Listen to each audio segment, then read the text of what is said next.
Assalamualaikum warahmatullahi wabarakatuh. Ananda yang Bapak sayangi karena Allah, hari ini kita berjumpa dengan Pak Eko. Kita akan sama-sama membahas atau kita berkenalan dengan seni budaya. Karena setiap harinya kita semua pasti tidak akan pernah terlepas dengan unsur seni dalam kehidupan kita sehari-hari.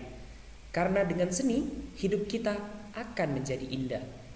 Oke, pembahasan kita hari ini adalah mengenai seni rupa dua dimensi. Oke, sama-sama kita lihat.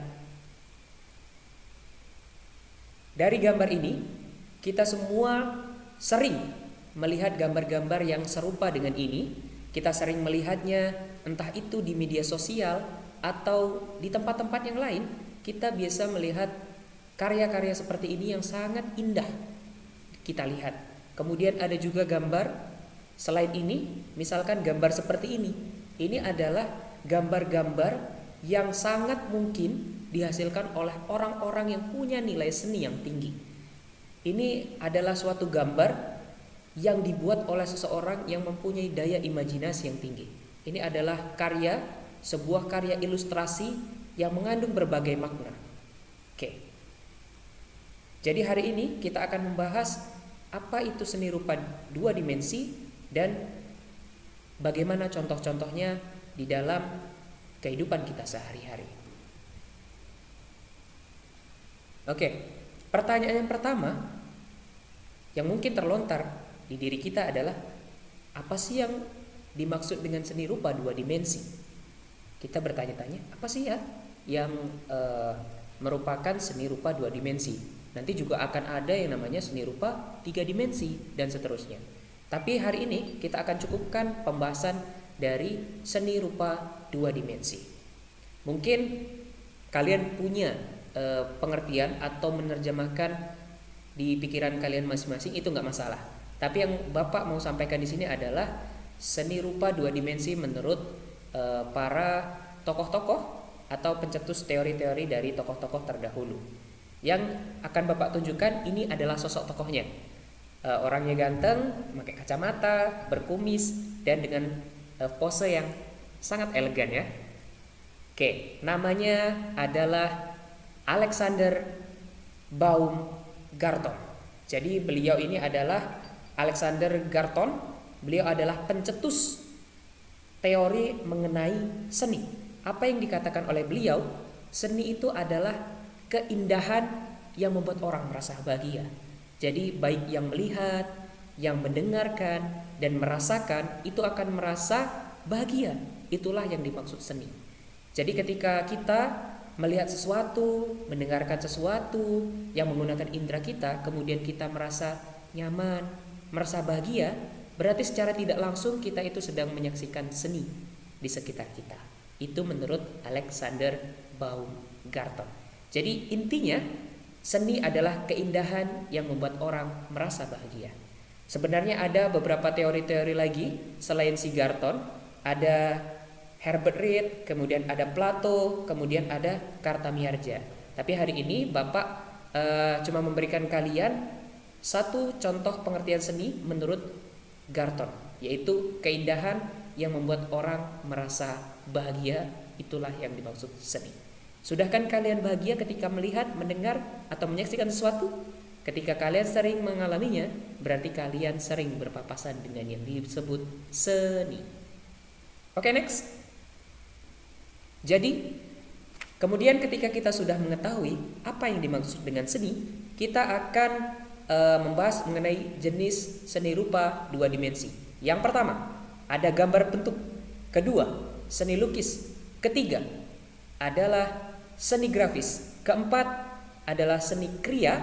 Dan yang kelima, yang terakhir adalah seni ilustrasi. Nah, jadi ada 5 jenis tentang seni rupa 2 dimensi: gambar bentuk, seni lukis, seni grafis, seni kriya, dan seni ilustrasi. Jadi gambar bentuk ini adalah gambar yang dihasilkan dari seseorang yang membuat gambar dari bentuk-bentuk benda mati di sekitar mereka. Bisa jadi gambar bunga, gambar pot, gambar gelas, gambar gedung, dan lain sebagainya. Tapi bentuknya masih sederhana. Ini contoh dari gambar bentuk. Jadi gambar bentuk dari bunga. Oke, paham? Jadi bentuknya masih sangat sederhana. Kemudian yang kedua adalah seni lukis. Jadi antara gambar bentuk dan seni lukis ini hampir mirip. Tapi kalau seni lukis itu tingkat seninya lebih tinggi dibandingkan dengan gambar bentuk. Jadi lebih kompleks lagi. Kemudian biasa dibuat di kanvas atau di kain atau di buku gambar juga bisa, tapi menggunakan perpaduan menggunakan cat air dan lain sebagainya. Ini adalah contoh lukisan yang sangat terkenal. Ini adalah Mona Lisa ya, lukisan Mona Lisa yang dibuat oleh Leonardo da Vinci. Ini adalah seni lukis. Oke? Kemudian yang ketiga seni grafis. Jadi seni grafis ini adalah sama seni rupa 2 dimensi, tapi dia menggunakan alat cetak untuk membuat gambar. Contohnya adalah poster. Nah, jadi kalian yang ikut kelas desain dengan Pak Septian tentu sangat sering diajari membuat poster. Itu artinya kalian diajari membuat seni rupa 2 dimensi. Kemudian yang keempat, ini seni kriya, adalah seni yang menekankan pada ketelitian, ketekunan, dan kerapian. Contohnya adalah batik. Jadi batik ini adalah salah satu contoh seni rupa yang mempunyai nilai seni yang sangat tinggi. Kemudian yang terakhir adalah seni ilustrasi. Jadi adalah seni ilustrasi ini seni yang dibuat untuk mengekspresikan sesuatu. Bisa jadi komik, kemudian bisa jadi adalah doodle art dan lain sebagainya. Jadi dengan gambar ini seolah-olah bisa menceritakan sesuatu kepada para yang orang-orang melihatnya. Ini adalah contoh doodle art. Oke Ananda, jadi itu adalah contoh jenis-jenis seni rupa 2 dimensi. Ada gambar bentuk dengan contohnya adalah gambar bentuk bunga, seni lukis, contohnya lukisan Mona Lisa, seni grafis, contohnya poster. Kemudian seni kriya, contohnya adalah gambar batik ya, gambarnya, bukan batiknya langsung. Kemudian yang terakhir, seni ilustrasi, contohnya adalah doodle art. Oke Ananda, itulah tadi pembahasan kita mengenai seni rupa 2 dimensi dari pengertian dan jenis-jenisnya, beserta contohnya sekalian. Semoga kalian bisa memahami dan semoga kalian bisa menerapkan atau bisa merasakan seni-seni rupa 2 dimensi yang ada di sekitar kalian. Semoga bermanfaat Ananda, Bapak Heri. Assalamualaikum warahmatullahi wabarakatuh. Baik, bismillahirrahmanirrahim. Assalamualaikum warahmatullahi wabarakatuh. Alhamdulillahirrabbilalamin. Kita berjumpa lagi di mata pelajaran prakarya ya. Kita hari ini akan membahas kerajinan lokal non benda ya. Oke, baik. Jadilah seperti air, nah ya. Jadilah seperti air putih, tidak mewah, tapi sangat berarti. Jadi kalau seperti air putih itu dia tuh tidak mewah, tapi semua orang sangat membutuhkannya. Oke, hari ini kita akan membahas tentang kerajinan non benda. Apa sih kerajinan non benda itu? Oke, kerajinan kerajinan non benda merupakan jenis kerajinan dengan inspirasi budaya lokal non benda, yaitu kerajinan yang idenya berasal dari budaya-budaya tradisional dalam negeri yang bentuk atau sifatnya bukan benda, seperti cerita rakyat, mitos, tarian, pantun, adat istiadat, dan lain-lain sebagainya yang tidak berwujud. Oke, salah satunya wujud adat istiadat pakaian dari Palembang ya, khas Sumatera Selatan. Nah, adat istiadat dari Palembang ini wujudnya nggak kelihatan. Nah, itu disebut dengan non benda ya. Tapi kalau sudah seperti ini ya, ada pakaian, ada pernak-pernik, kemudian perhiasan, kemudian alat-alat tradisional yang khas akan Palembang, itu disebut dengan kerajinan benda. Jadi kerajinan non benda dengan kerajinan benda itu sangat saling membutuhkan satu sama lain. Oke, jadi paham ya. Jadi adat istiadat Palembang itu disebut juga kerajinan non benda. Dia tidak nampak. Nah, kalau pakaian adat istiadat Palembang itu nampak, disebut dengan kerajinan benda dari idenya tadi, si kerajinan non benda tadi dari adat istiadat. Oke, next. Unsur sumber daya usaha dikategorikan menjadi 6M, bukan 6 miliar ya, tapi 6M apa saja? Oke, 1 man atau orangnya. Maaf. 6M, 1 man. Maksudnya manusianya. Manusia itu yang menjadi kreator dari suatu karya yang akan dia ciptakan. Jadi kalau tidak ada manusia, nggak bakal tercipta suatunya kerajinan ya. Baik benda maupun non benda. Kemudian membutuhkan anggarannya atau uang, ya, membutuhkan uang untuk membeli berbagai macam bahan ataupun peralatan.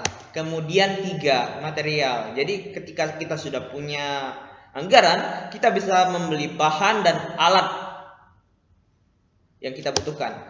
Ya, contohnya ini ya, kayu, kemudian kertas origami ya, bukan origami hati.